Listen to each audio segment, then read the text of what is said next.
11 सितंबर 2008 के दिन air India flight 101 new Delhi के इंदिरा गांधी इंटरनेशनल एयरपोर्ट से न्यूयॉर्क के जोन एफ कैनेडी एयरपोर्ट तक का सफर तय करने वाली थी, जिसे दिल्ली से कुल मिलाकर अगले 15 घंटों में 12,000 किलोमीटर का लंबा सफर तय करना था। इस फ्लाइट में टूरिस्ट से लेकर स्टूडेंट्स तक टोटल 342 पैसेंजर्स सवार थे। अब वैसे तो एक फ्लाइट उड़ाने के लिए 2 पायलट्स की जरूरत होती है, लेकिन लंबे सफर की वजह से 2 सपोर्टिंग पायलट्स को भी साथ लिया गया था। जहाज की कमान 49 वर्षीय कमांडर रुस्तम पालिया के हाथ में थी, जिन्हें 35 फ्लाइंग आवर्स का एक्सपीरियंस था। कोकपीट में उनके साथ कैप्टन विकास, कैप्टन सुशांत सिंह और कैप्टन टीएस भट्टी भी मौजूद थे। अब सभी पैसेंजर फ्लाइट में ऑन बोर्ड हो चुके थे और करीब 1 घंटा लेट होने के बाद ये फ्लाइट रात के करीब 3 बजे इंदिरा गांधी इंटरनेशनल एयरपोर्ट से टेक ऑफ कर लेती है, जिसके 40 मिनट बाद प्लेन एयर स्पेस में 30,000 फीट की ऊंचाई पर था। तब पहली मुसीबत कोकपिट के दरवाजे पर दस्तक देती है। दरअसल कोकपिट की मैन डिस्प्ले में एक वार्निंग शो होती है, जिसमें लिखा था सिंगल सोर्स रेडियो अल्टीमेटर। दरअसल जैसे एक समुद्री जहाज में रेडार टेक्नोलॉजी होती है, जो माइक्रोवेव को नीचे भेजकर वापस आने का टाइम कैलकुलेट करती है, ताकि पता चले कि समुद्र की सतह कितनी दूर है। ठीक वैसे रेडियो अल्टीमेटर भी ऐसे ही वेव्स भेजकर प्लेन का एल्टीट्यूड को कैलकुलेट करता है, जिसके लिए इन कमर्शियल एयरक्राफ्ट में 3 रेडियो अल्टीमेटर लगे होते हैं। मगर उस रात फ्लाइट 101 के 2 रेडियो अल्टीमेटर बिगड़ चुके थे और सिर्फ एक ही काम कर रहा था, जो काफी चिंता की बात थी, क्योंकि अब ये 2 अल्टीमेटर्स की रेटिंग्स को क्रॉस वेरीफाई नहीं कर सकते थे।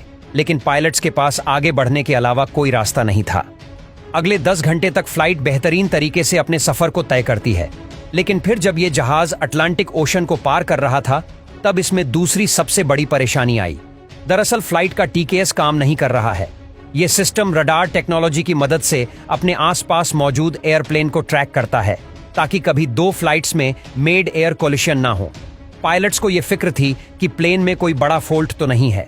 शायद इसी वजह से सभी सिस्टम एक के बाद एक खराब हो रहा है, लेकिन कोकपिट में बैठकर इसका पता लगाना नामुमकिन था। आखिर 3 घंटों के बाद यह फ्लाइट न्यूयॉर्क के एयर स्पेस में एंटर हो जाती है।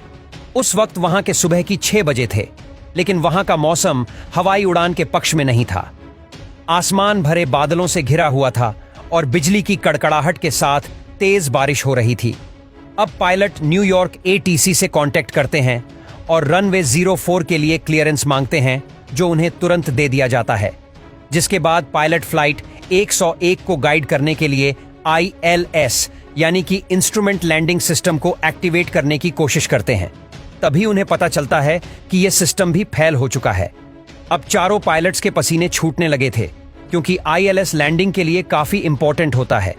ये रनवे से निकलने वाले सोशल रेडियो सिग्नल्स को ट्रैक करके पायलट को एल्टीट्यूड और डायरेक्शन जैसी इंपॉर्टेंट जानकारियां देता है, ताकि लो विजिबिलिटी में भी सेफ लैंडिंग की जा सके।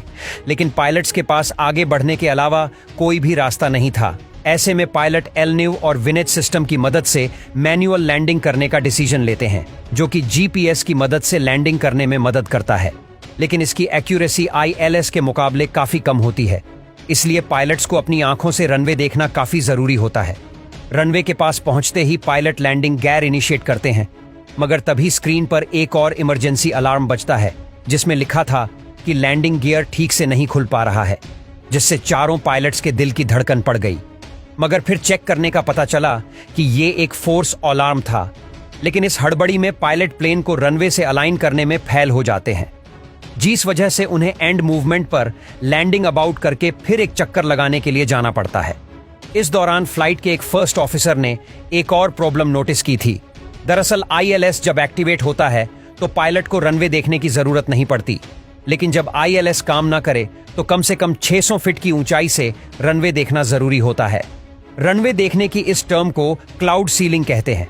मगर वो सुबह जोन एफ कैनेडी एयरपोर्ट के क्लाउड सीलिंग सिर्फ 200 फीट आकी गई, यानी फ्लाइट के 200 फीट के एटीट्यूड पर पहुंचने के बाद ही पायलट को रनवे दिख सकता था।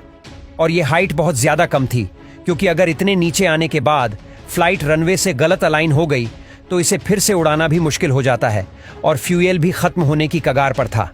यानी पायलट गो अराउंड करते हुए मल्टीपल लैंडिंग अटेम्प्ट बिल्कुल नहीं कर सकते थे। कुल मिलाकर फ्लाइट पर क्रैश लैंडिंग होने का खतरा मंडरा रहा था। तभी पायलट के पूछने पर एटीसी उन्हें लैंडिंग के कई ऑप्शंस बताते हैं, पर दिक्कत ये थी कि फ्यूल भी खत्म हो रहा था और अब पायलट ने जो 800 किलोग्राम एक्स्ट्रा फ्यूल भरवाया था उसी से काम चल रहा था। ऐसे में दूर नहीं जाया जा सकता था, इसलिए कैप्टन रुस्तम ने नेवार्क एयरपोर्ट पर लैंड करने का डिसीजन लिया, जहां की क्लाउड सीलिंग 400 फीट थी, जो जरूरी 600 फीट से अभी भी 200 फीट कम थी। जो पायलट ने न्यूयॉर्क एटीसी को बताया कि हमारे मल्टीपल इंस्ट्रूमेंट्स भी खराब हो चुके हैं, तो उन्होंने भी इस लैंडिंग को क्रिटिकल घोषित कर दिया। नेवार्क एयरपोर्ट के रनवे को लैंडिंग के लिए रेडी कर दिया और इमरजेंसी व्हीकल्स को भी रनवे के पास बने टैक्सी वेज पर भेज दिया। अगले कुछ मिनटों में फ्लाइट 101 नेवार्क एयरपोर्ट पहुंच जाती है। फ्लाइट के पायलट 14 घंटे से सोए नहीं थे, साथ ही एक के बाद एक इंस्ट्रूमेंट फेल्योर से वो घबरा गए थे। ऐसे में वो कितनी स्ट्रेसफुल सिचुएशन में होंगे इसका अंदाजा हम लगा भी नहीं सकते, क्योंकि फ्लाइट में सवार 357 यात्रियों की जान सिर्फ उन्हीं के अगले कदम पर निर्भर थी। खैर, जब प्लेन रनवे के पास पहुंचता है तब वो 1000 फीट की ऊंचाई पर था, जो जरूरी ऊंचाई से काफी ज्यादा थे, लेकिन जहाज में गो अराउंड करने जितना भी फ्यूल नहीं था। इसलिए कैप्टन रुस्तम तुरंत एक्शन लेते हुए प्लेन को आगे की तरफ झुका देते हैं, जिससे इसका एल्टीट्यूड कम होता है लेकिन स्पीड बढ़ जाती है। करीब 400 फीट की ऊंचाई पर प्लेन क्लाउड सीलिंग को पार कर लेता है और कैप्टन रुस्तम रनवे की पहली झलक देखते हैं। तभी उन्हें पता लगता है कि प्लेन ज्यादा ऊपर और राइट की तरफ मोड़ा हुआ है, इसलिए वो मैन्युअली ही प्लेन को नीचे झुकाते हुए लेफ्ट की तरफ मोड़ देते हैं, जिससे फ्लाइट रनवे की सेंट्रल लाइन से अलाइन हो जाती है।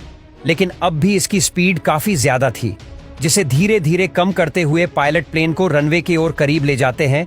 आखिरकार प्लेन रनवे पर सुरक्षित लैंडिंग करता है।